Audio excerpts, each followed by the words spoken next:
Welcome back. కొత్త సాంప్రదాయాలకు తెరతీసి భక్తులను ఇబ్బందులకు గురి చేయొద్దని మాజీ మంత్రి సనత్ నగర్ ఎమ్మెల్యే తలసాని శ్రీనివాస్ యాదవ్ అన్నారు. బల్కంపేట ఎల్లమ్మ ఆలయంలో కళ్యాణం సందర్భంగా అమ్మవారికి సమర్పించనున్న పోచంపల్లి పట్టు వస్త్రాలను పద్మశాలి సంఘం జయరాజ్ ఆధ్వర్యంలో మగ్గంపై తయారు చేసే పనులను ప్రారంభించారు.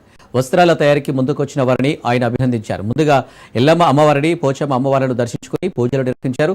ఈ సందర్భంగా జూలై 1వ తేదీన నిర్వహించనున్న బల్కంపేట ఎల్లమ్మ అమ్మవారి కళ్యాణం ఏర్పాట్లపై దేవాలయ అధికారులను అడిగి తెలుసుకున్నారు.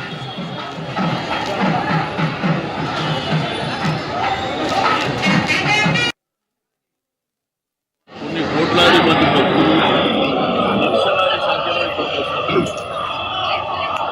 అదేవిధంగా టీవీల ద్వారా లైవ్ ద్వారా వీక్షించే వాళ్ళ సంఖ్య ఇక్కడికి రాని వాళ్ళు టీవీల కళ్యాణం చూసుకునే వాళ్ళ సంఖ్య అదే ఉంటుంది. ఎందుకంటే అమ్మవారు పవిత్రమైనటువంటి అమ్మవారు బల్కంపేట ప్రాంతంలో వారు ఆవిర్భవించినటువంటి సందర్భంలో పరంపరగా దశాబ్దాల కాలం నుంచి జరుగుతున్నటువంటి కళ్యాణ కార్యక్రమం భక్తుల సంఖ్య పెరిగింది. వారంలో 3 రోజులైతే 20,000, 30,000, 40,000, 50,000 వరకు కూడా వస్తున్నటువంటి సంఖ్య.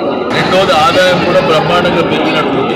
అయితే కళ్యాణానికి మనకు ఉన్నటువంటి స్థలం ఇంతే ఉంటుంది, జనాభా పెరుగుతుంది. దానికి అన్ని ఏర్పాట్లు బ్రహ్మాండంగా జరగాలని